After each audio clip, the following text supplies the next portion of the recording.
존경하는 하원 동지 여러분, 저는 나라와 당과 대통령을 위해서 죽을 각오를 했습니다. 여러분, 우리가 지금 여기 왜 모였습니까? 나라 살리고 당 살리고 또 대통령 지키기 위해서 모였죠.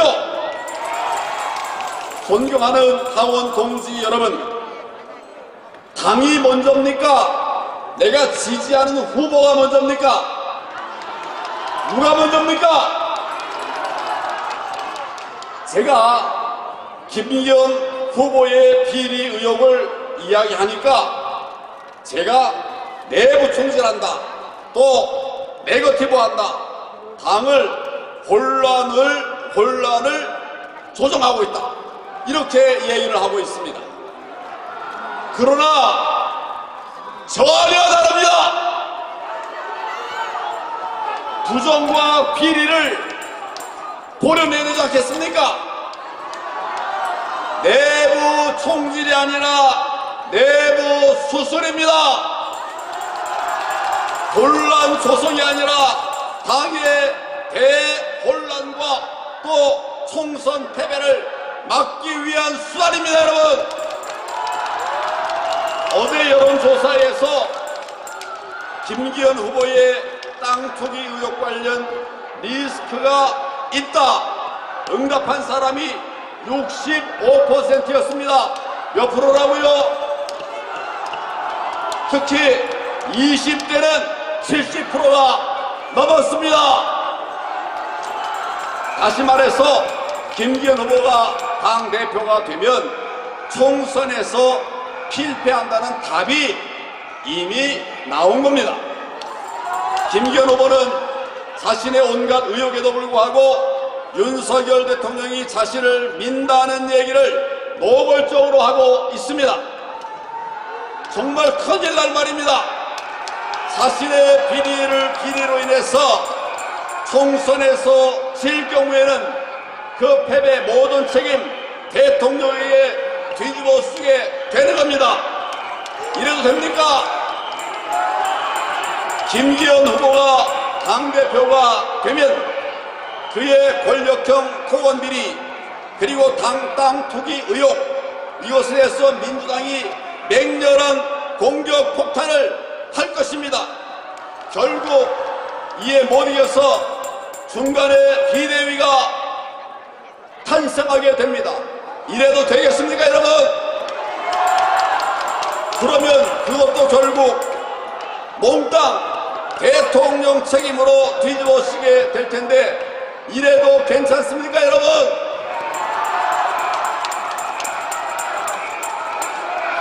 비대위의 힘이 막강해지면 오히려 우리 당의 구심점이 없어지고 당의 큰 혼란으로 빠지게 되는 것입니다.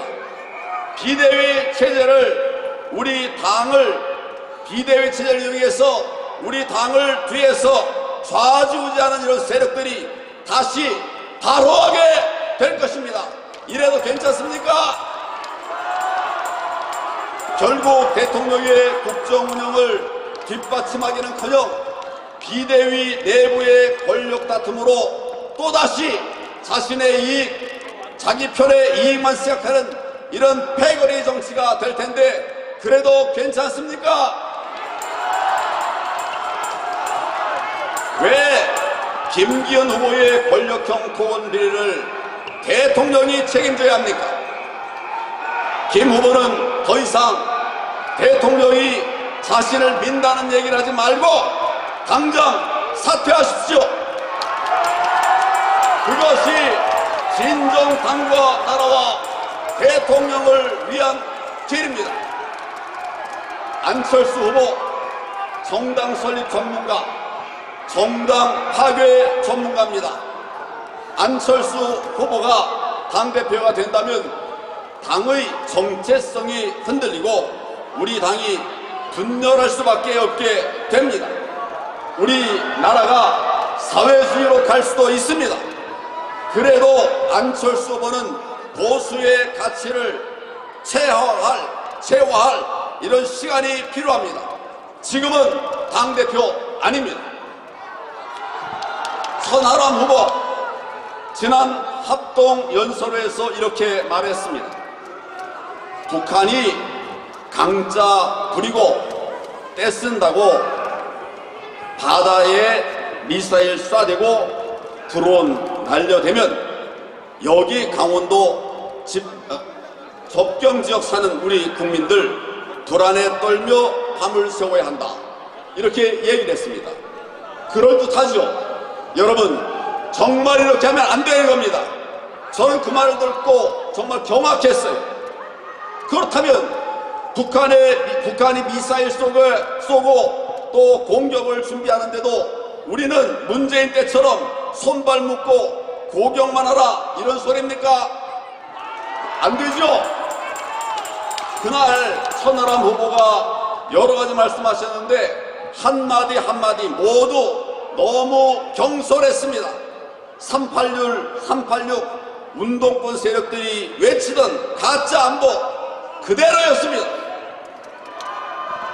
존경하는 당원 동지 여러분, 정통보수 정당을 재건해야 됩니다.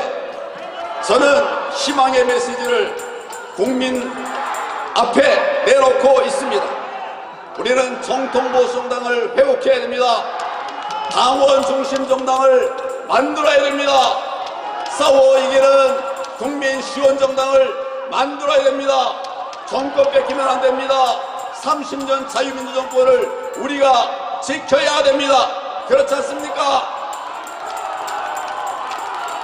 우리 당의 주인이신 당원 동지 여러분, 함께해 주십시오. 마지막으로 큰절 드리겠습니다.